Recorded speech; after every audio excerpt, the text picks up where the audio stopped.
Pax de Dio, queridos. Uma alegria poder me dirigir mais uma vez a esta igreja. Uma igreja muito importante na minha vida. Eu gosto sempre de frisar isso, porque é uma verdade. Uma igreja muito amada por mim, por minha esposa. Uma igreja pastoreada por pastores amados também. Pastor Navarro, pastora Rose. Pastores a quem amamos de verdade. Pastores que são amigos de verdade. Então quero também deixar registrada, primeiramente, minha gratidão a eles por esse amor, por esse carinho que tem por mim, que tem por minha esposa. Quero registrar a minha gratidão também pela oportunidade que me dão de ministrar a sua igreja e pela confiança que depositaram em mim ao abrir esta oportunidade. Mas quero agradecer também a você, aí onde quer que você esteja, em sua casa, em outro ambiente, que reservou um tempo para ouvir aquilo que Deus colocou no meu coração. Primeiro, quero parabenizá-lo por reservar um tempo para ouvir a palavra de Deus. Isso é muito importante. O tempo é um bem muito precioso. O tempo não volta. E você reservou um tempo para ouvir a palavra de Deus. Tem gente pagando caro pelo seu tempo. Mas você sabiamente reservou um momento do seu dia para ouvir a palavra de Deus. Parabéns por essa decisão, parabéns por essa escolha. E obrigado por reservar este tempo para ouvir aquilo que Deus colocou no meu coração, por me dar o privilégio de dirigir a você algumas palavras. Então aí onde quer que você esteja, se te for possível, gostaria de te convidar a dirigir uma palavra de oração ao Senhor. Pai querido, obrigado, Senhor, por este momento que o Senhor nos concede,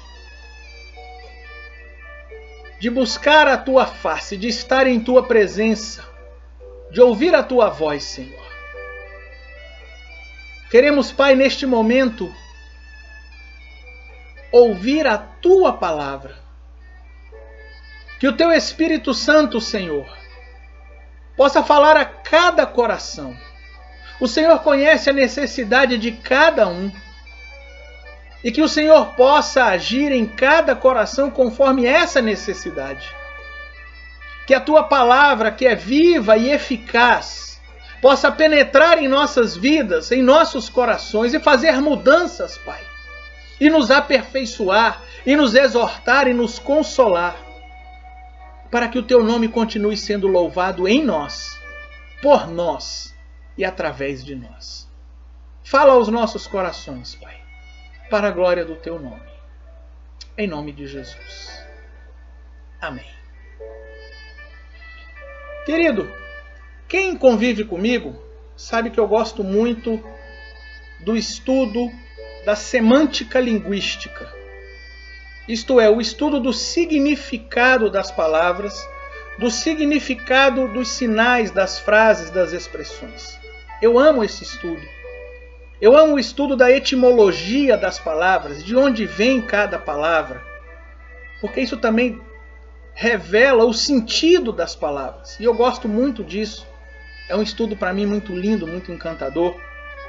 E me preocupo muito porque certas palavras hoje já perderam vários dos seus sentidos, tiveram seus sentidos distorcidos. Muitas vezes as pessoas falam certas palavras em frases ou em locais nessas frases em que as palavras não se encaixam. Isso me preocupa muito os rumos que a linguagem anda tomando, né? Hoje em dia, com a linguagem digitada, as palavras foram abreviadas, as palavras deixaram de ser faladas. Isso me preocupa muito. E recentemente, após ministrar um estudo semanal online na minha igreja, fui conversar com a minha esposa sobre um assunto abordado naquele estudo. Estávamos conversando e determinado ponto nos encaminhou para esse lado, o lado da semântica naquela situação. E fiquei pensando sobre algumas palavras que nós usamos, alguns adjetivos que nós usamos, que muitas vezes se tornam até substantivos, e que denotam campos de atuação da fé. Muito se fala sobre fé, e quando nós falamos sobre fé, algumas coisas que nós dizemos, algumas palavras, alguns termos que nós usamos, e que acabam sendo campos de atuação da fé. Áreas em que a fé pode atuar ou não. E eu pensei 4 termos que podem se aplicar a essa situação e gostaria de usá-los em seu sentido literal hoje, em seu sentido semântico, etimológico. São adjetivos, como disse, que vou tomar literalmente, e aí eles podem se tornar substantivos, para denotar campos de atuação da fé. Um primeiro termo que usamos muito é extraordinário. Dizemos que a fé faz coisas extraordinárias. O termo extraordinário, literalmente, significa algo não conforme ao ordinário, não conforme ao costume. Ordinário é aquilo que se faz de forma ordeira, ordenada. Então, extraordinário é algo que foge a essa ordem. Ou seja, o termo se refere às coisas e situações que, embora não sejam rotineiras, não são comuns, não são ordinárias, podem acontecer. E há realmente exemplos, a atuação da fé no extraordinário. Um campo que eu vejo a fé atuando no extraordinário são as situações da guerra do rei Jeosafá, que está registrada em 2 Crônicas, capítulo 20, versos 1 a 25. É um texto muito conhecido. É aquela história em que Jeosafá ganha uma guerra apenas louvando ao Senhor. Um outro texto também que vemos a fé atuando no extraordinário é a vitória de Gideão, que está registrada em Juízes, capítulo 7, versos 16 a 25. Se você ler os 2 textos, nós não vamos ler, mas se você ler os 2 textos, eles vão dizer que o Senhor agiu em ambos os casos com uma confusão dentro do próprio exército. O exército inimigo se desentendeu e começaram a guerrear entre si. E uns aos outros se mataram. E o povo de Deus venceu a batalha. Queridos, eu não estou dizendo aqui que não houve milagre. Não é isso. O que eu estou dizendo aqui é que a fé de Josafá, na promessa do Senhor, porque Deus lhe havia prometido, nesta batalha não tereis que pelejar. A fé de Gideão, quando Deus lhe disse, com estes 300 você vai derrotar os midianitas, eles creram na palavra do Senhor. Mas a fé deles atuou no extraordinário. Ou seja, algo que foge ao rotineiro. É algo que é possível de acontecer, mas não é tão comum. Veja, é totalmente possível que pessoas de um mesmo time se desentendam. Isso é totalmente possível. Que comecem a brigar entre si. Que até se matem. E isso tem sido algo muito comum nesses nossos dias.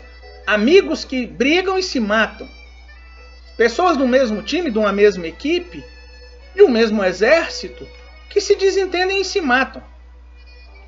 Não é o normal. Não é o rotineiro. Não é o ordinário. Mas pode acontecer. E nos casos que citei, da batalha do rei Jeosafá, da batalha de Gideão, foi o que aconteceu. Deus fez algo extraordinário. Algo que foge ao normal. A fé de Josafá, a fé de Gideão agiram no extraordinário.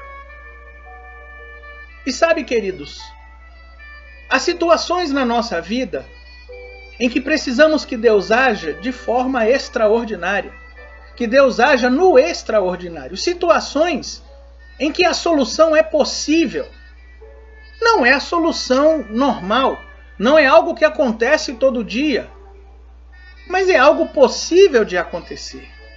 E nós precisamos que Deus faça esse algo não tão rotineiro acontecer. E a nossa fé age de forma que Deus trabalhe no extraordinário, no que foge ao rotineiro.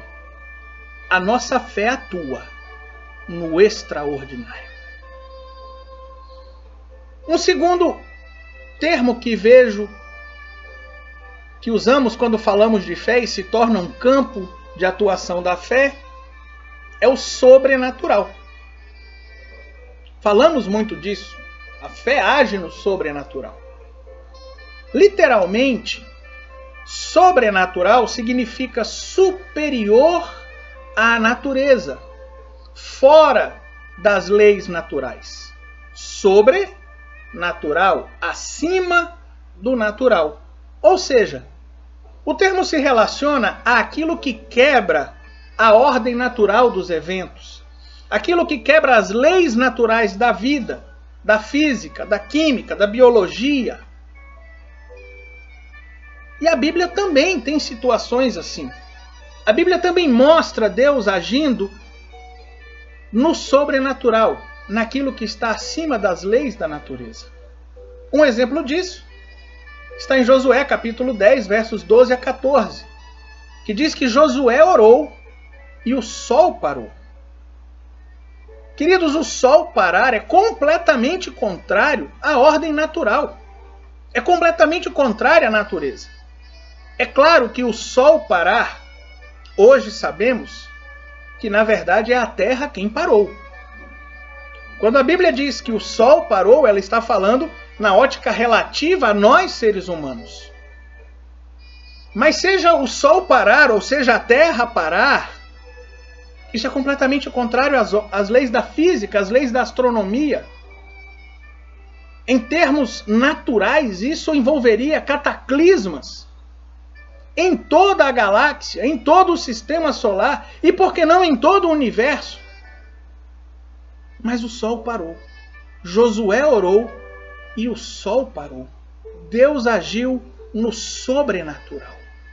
Deus agiu além da natureza. Um outro caso que vejo na Bíblia, e foi esse o caso que conversava com a minha esposa, que citei, está registrado em 1 Samuel, capítulo 6, versos 7 a 10 e no verso 12. Ele trata do envio da Arca da Aliança pelos filisteus à terra de Israel. A arca foi tomada naquele episódio em que Ofni e Finéias são mortos. A arca fica na terra dos filisteus um tempo, e Deus começa a castigar os filisteus, e eles começam a entender que é a mão de Deus castigando e resolvem devolver a arca. E a Bíblia registra aqui em 1 Samuel capítulo 6, versos 7 a 10 e depois no verso 12, como foi feito isso. E diz assim: Agora, pois, tomai e fazei-vos um carro novo, e tomai 2 vacas com crias, sobre as quais não tenha subido o jugo, e atai as vacas ao carro, e tirai delas os seus bezerros, e levai-os para casa. Então tomai a arca do Senhor, e ponde-a sobre o carro, e colocai num cofre ao seu lado as figuras de ouro, que lhe haveis de oferecer em expiação da culpa, e assim a enviareis para que se vá. Vede então, se ela subir pelo caminho do seu termo a Bet-Semes, foi ele, Deus, quem nos fez este grande mal. E se não, saberemos que não nos tocou a sua mão, e que isto nos sucedeu por acaso. E assim fizeram aqueles homens. E tomaram 2 vacas que criavam, e as ataram ao carro, e os seus bezerros encerraram em casa. E o verso 12 vai dizer: Então as vacas se encaminharam diretamente pelo caminho de Bet-Semes, e seguiam um mesmo caminho, andando e berrando, sem se desviarem nem para a direita nem para a esquerda. E os príncipes dos filisteus foram atrás delas até o termo de Bet-Semes. Como disse, a arca foi tomada pelos filisteus e agora eles resolveram devolvê-la. Mas como eles saberiam se o que estava acontecendo era a mão de Deus ou não? Eles tomaram 2 vacas que tinham bezerros recém-nascidos, bezerros novos, vacas que não estavam acostumadas ao trabalho, e as separaram de seus bezerros e as colocaram em um carro de bois sobre o qual estava a arca. E soltaram essas vacas com esse carro de bois. Se as vacas voltassem para os seus bezerros, o que era o natural, então não teria sido a mão de Deus que os estava castigando. Mas se as vacas seguissem para o rumo de Bet-Semes, cidade de Israel, ou seja, abandonassem os seus bezerros e tomassem um rumo desconhecido, então era a mão de Deus quem estava castigando os filisteus. Os filisteus fizeram uma busca pelo sobrenatural. Eles queriam ver se era a mão de Deus que estava agindo, buscando o sobrenatural. Não era natural, não era o esperado que aquelas vacas abandonassem os seus bezerros. O natural, o que manda as leis da natureza, o que manda o amor maternal, é que aquelas vacas voltassem aos seus bezerros. Então os filisteus buscaram o sobrenatural. E Deus agiu no sobrenatural. Deus atuou no sobrenatural para levar a arca de volta ao seu povo. E sabe, queridos, o sobrenatural às vezes, ou quase sempre, é mais difícil que o extraordinário. O extraordinário é algo possível de acontecer, mas não é rotineiro. É algo que às vezes acontece, mas não é o normal. Não é o ordinário, não é o cotidiano. O sobrenatural, ele quebra leis naturais. Mas Deus trabalha aí também. E há situações nas nossas vidas que são um pouco mais complicadas e que exigem que Deus trabalhe no sobrenatural. Exigem que o agir de Deus quebre, mova as leis da natureza, as leis da química, da física, da biologia. E sabe, Deus trabalha aí também. A nossa fé move o coração de Deus, move o braço de Deus, de forma que Ele age também no sobrenatural. Deus faz o sol parar, Deus faz o sol voltar, andar para trás. Deus faz vaca esquecer o seu caminho, esquecer dos seus filhos. Deus faz baleia engolir homem, agindo no sobrenatural. Perdão.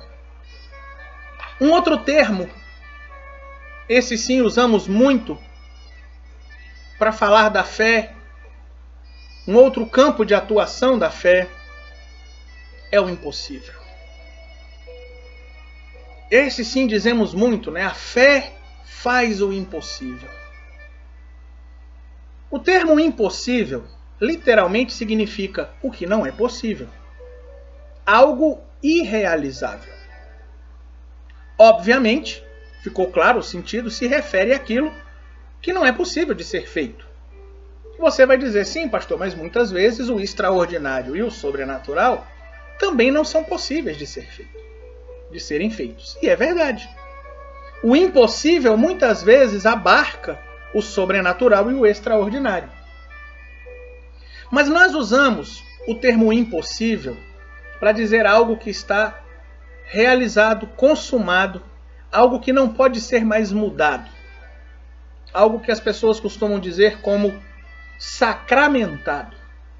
Algo determinado de forma irremediável. Não tem mais jeito. E aí, mais uma vez, queridos, a fé atua. Há um ditado popular que diz: para a morte não tem jeito. Mas, querido, eu quero dizer a você nesta manhã, com fé, até para a morte tem jeito. E a Bíblia está cheia de exemplos de atuações miraculosas da fé no impossível, revertendo até mesmo a morte. Jesus ressuscitou mortos. Servos do Senhor ressuscitaram mortos. A fé agiu no impossível. E como eu disse, há vários exemplos. Podemos citar a filha de Jairo. É uma história que está citada na Bíblia em Mateus capítulo 9, versos 18 a 25. Em Marcos capítulo 5, versos 22 a 43. Em Lucas capítulo 8, versos 41 a 56. Jesus ressuscita a filha de Jairo. E é nessa história que Jesus vira para aquele homem e diz: não temas, crê somente. Jesus ressuscitou a Lázaro, história muito conhecida, registrada em João capítulo 11, versos 1 a 44. Jesus ressuscitou o filho da viúva de Naim, história registrada em Lucas 7, 11 a 15. Nós temos a história do filho da viúva de Sarepta, ressuscitado por Eliseu, registrado em 1 Reis, capítulo 17, versos 17 a 24. Nós temos o filho da Sunamita, ressuscitado por Eliseu, em 2 Reis, capítulo 4, versos 18 a 37. Nós temos Dorcas, que foi ressuscitada por Pedro, está registrada em Atos capítulo 9, versos 36 a 41. Nós temos Eutico, que foi ressuscitado por Paulo. A história está repleta de casos em que a fé agiu no impossível e foi remédio até para a morte. E deu jeito até na morte. A fé trabalha no impossível. Nada está determinado de forma irremediável. Nada está sacramentado até que Deus diga que está sacramentado. E quando as situações da nossa vida nos parecem impossíveis, nos são impossíveis, quando as situações da nossa vida parecem que não há mais o que fazer, é aí que entra em cena a fé. Há uma canção que diz: a fé só abre os mares quando o momento chegar. A fé se manifesta quando o limite da força acabar. Quando não há mais o que possamos fazer, cremos. E Deus atua no impossível. Deus torna possível o impossível. Deus faz aquilo que é humanamente impossível. Porque com fé, até para a morte tem jeito. E sabe, é porque para a fé não há impossíveis. Claro, fé em Deus, que Jesus diz em Marcos 10, 27, aos homens é impossível, mas não para Deus, porque para Deus todas as coisas são possíveis. E se cremos em Deus, se temos fé em Deus, Ele faz o impossível. Mas tem um campo em que a fé não age. Falamos de termos que representam campos de atuação da fé, e falamos do extraordinário, falamos do sobrenatural, falamos do impossível, mas tem um termo que representa um campo em que a fé não age: o incrível. A fé age no impossível, mas a fé não age no incrível. O termo incrível tem sido usado em vários sentidos. É um dos termos que disse que tem sido banalizado, tem perdido o seu sentido, desvirtuado, talvez seja o termo melhor. Esse termo literalmente quer dizer algo em que não se pode crer, algo em que não se pode acreditar. Ou seja, incrível é algo em que você não crê. E este é um campo em que a fé não atua. Porque a fé, para atuar, exige crer. A própria palavra fé está intimamente ligado a crer. Incrível é o contrário de crer. Então, algo que é incrível é algo no que você não coloca fé. E se não tem fé, não tem atuação de Deus. De fato, a Bíblia mostra em Mateus 13, 58, em Marcos 6, 5 e 6, que Jesus, estando em Nazaré, a Bíblia chama de sua pátria, sua terra, não pôde fazer muitos milagres ali. E a Bíblia cita que ele estava admirado da falta de fé daquelas pessoas. Para aquelas pessoas, curar enfermos era algo incrível. Eles não criam que Jesus podia fazer e Jesus não curou enfermos. Você já imaginou isso? Jesus admirado da incredulidade de alguém? A fé não atua no incrível. O incrível atrapalha a fé. E não sem razão, queridos. O escritor aos Hebreus, em sua epístola, no capítulo 11, verso 6, ele diz: sem fé é impossível agradar-lhe, impossível agradar a Deus. Deus se agrada da nossa fé. E por isso, o incrível atrapalha o agir de Deus. A Bíblia nos ensina a ter fé. A Bíblia nos ensina a necessidade de ter fé. Em Marcos capítulo 11, verso 22, Jesus ordena: tende fé em Deus. É necessária a fé em Deus para que o extraordinário, para que o sobrenatural, para que o impossível aconteça. Se você crer que isso é incrível, a fé não vai agir. Em Marcos capítulo 9, 23, Jesus fala ao pai de um menino endemoninhado. Aquele menino ficava endemoninhado e o pai já não sabia o que fazer, e ele diz a Jesus, ele pede a Jesus: se tu podes, ajuda-nos. E Jesus fala àquele pai: se tu podes crer, tudo é possível ao que crê. Você me permite parafrasear? Jesus fala àquele pai: se isso é algo incrível para você, não será feito. Mas se você crê que eu posso fazer o impossível nesta situação, o sobrenatural será feito. Se tu podes crer, tudo é possível ao que crê. Então, querido, eu não sei qual é a situação em que você se encontra neste momento. Eu não sei as suas aflições, as suas angústias, as suas tribulações. Eu não sei se você está enfermo. Eu não sei se você está em problema financeiro. Eu não sei se você está com problema familiar, com problema judicial. Eu não sei. Eu não sei se a solução é algo viável, porém incomum. Eu não sei se é algo que necessita de uma intervenção além da natureza. Eu não sei se é algo que alguém disse: isso aqui está acabado. O que eu sei é que se você tiver fé, Deus pode fazer. Se você não considerar isso incrível, Deus pode fazer.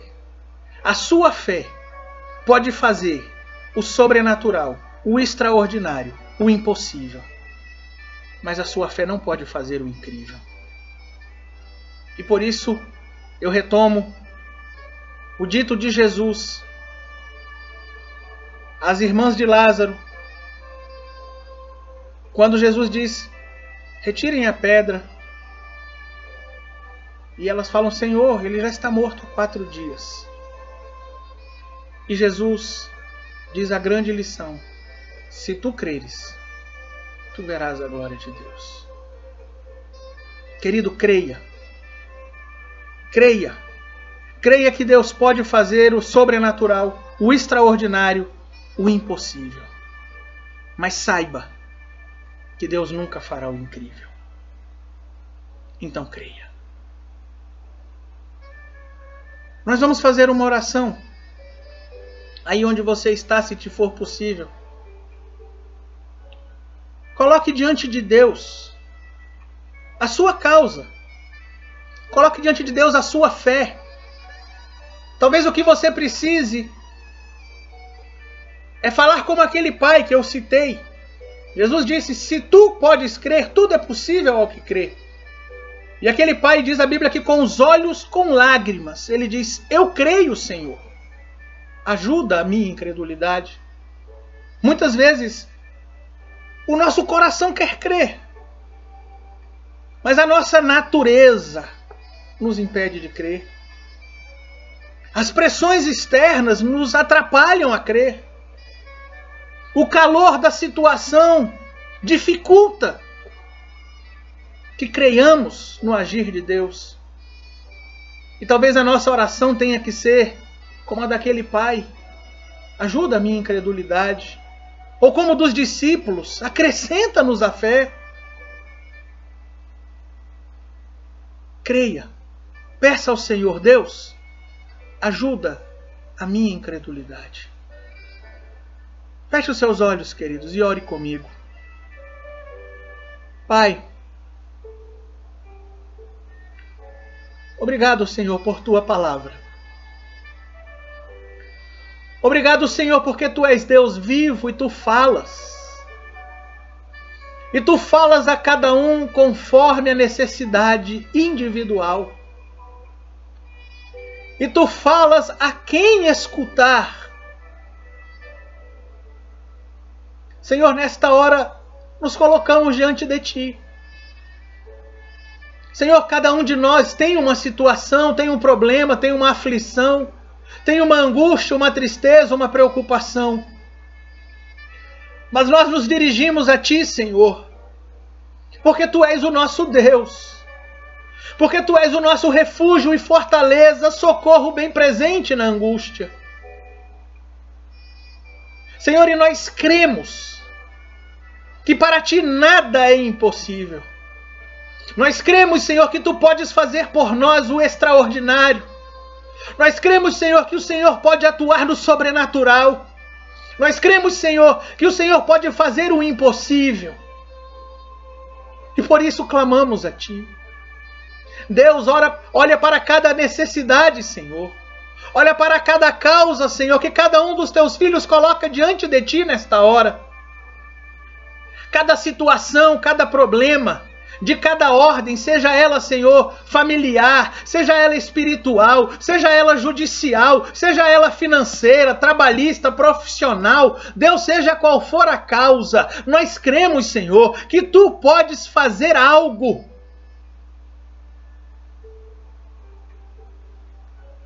Senhor, que o nosso coração possa crer. Queremos, Senhor, nesta hora manifestar a nossa fé em ti, a nossa confiança em ti.